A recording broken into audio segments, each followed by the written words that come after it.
नीमच जिले के कराडिया महाराज गांव में एक दुखद घटना घटी है, जहां एक 19 वर्षीय युवती ने अपनी शादी से महज 2 दिन पहले फांसी लगाकर आत्महत्या कर ली। मृतका की पहचान प्रमिला कुंवर के रूप में हुई है। उसकी शादी 25 फरवरी को होनी थी, लेकिन उससे पहले ही उसने इस दुखद कदम को उठा लिया। युवती ने ये कदम क्यों उठाया, इसके कारणों का अभी तक कोई स्पष्ट खुलासा नहीं हो सका है। प्रमिला के आत्महत्या करने के बाद परिवार और गांव में शोक की लहर दौड़ गई है। सभी लोग हैरान हैं और इस आत्महत्या के कारणों के बारे में जानने की कोशिश कर रहे हैं। पुलिस इस मामले की जांच कर रही है, लेकिन फिलहाल कोई ठोस जानकारी सामने नहीं आई है। घटना की सूचना मिलते ही पुलिस ने प्रमिला के शव को पोस्टमार्टम के लिए जिला चिकित्सालय भेज दिया। पोस्टमार्टम के बाद शव परिजनों को सौंप दिया जाएगा।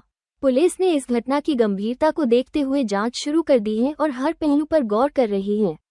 क्या पूरा मामला है, कब शादी वगैरह होने की, क्या है पूरा? देखिए, परिवार के लोगों के द्वारा जो जिस तरीके से बताया गया है उस हिसाब से धामिया गांव है छादरी के पास में, वहाँ का कोई लोकेन लड़का है, लोकेन सिंह, वो बारात लेके आने वाला था। पर उस लड़के के द्वारा उस लड़की को फ़ोन पर बार बार दबाव दिया जा रहा था कि आपको दहेज में हमको सोने की चेन देना है, नारियल देना है और भी कुछ चीज़ें उसके द्वारा दबावपूर्वक मांगी जा रही थी।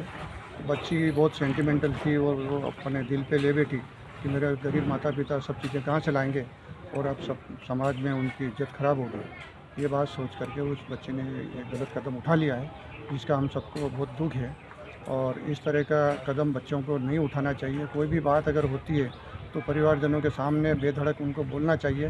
समाज बैठा है, परिवार बैठा है, तो उसके बीच में समाधान निकल सकता है। इस तरह से बच्चों को कभी भी गलत कदम नहीं उठाना चाहिए। आज ये टीना ने गलत कदम उठाया है, जिसका प्रमिला नाम है इसका, और कराडिया महाराज के निवासी है, हाड़ा राजपूत है। इस तरह से नहीं होना चाहिए। मैं भी राजपूत महासभा का अध्यक्ष हूँ तहसील का। कब इनकी बारात आने वाली थी और क्या नाम है लड़के का जिसकी बारात आने वाली? ये लोकेन सिंह नाम है, धामिया से बारात आने वाली थी और भाई और बहनों की सबकी शादी थी। पहले भाई की शादी थी 20 तारीख को, 22 तारीख को संभवतः लड़की की शादी आने वाली। क्या जो जिसकी बारात आनी थी वो लड़की से ही बातचीत कर रहा था या उसके ससुर से या उस लड़की के पिता से भी बात चल रही थी उसकी, क्या है दहेज मांगने की? देखिए, इतनी सब डिटेल जानकारी तो नहीं है, पर जो क्षण के आई है और परिवारजनों से जिस तरीके से दुख व्यक्त करते हुए जो बातें बताई है, उससे ये ज्ञात हुआ है कि बच्ची को टॉर्चर कर रहा था वो बच्चा, और बच्ची को बार बार जो है दबाव बना रहा था कि अगर तुम्हारे द्वारा मेरी मांग की पूर्ति नहीं की गई तो आगे परेशानी आ सकती है। अच्छा, जिस लड़के से शादी होने वाली थी उसी को टॉर्चर कर रहा था? जी, जिस लड़के से शादी हो रही थी और जो बारात लेके आने वाला था, वही लड़का उसको दहेज के लिए दबाव बना रहा था। क्या शुभ नाम आपका? सामंत सिंह चौहान, अध्यक्ष जिला तहसील राजपूत महासभा। क्या लगते हैं आप बालिका के जिनकी? नहीं, मैं समाज के नाते आया हूँ, समाज का अध्यक्ष हूँ, इसलिए मेरा फर्ज है, मैं आता हूँ। ठीक है।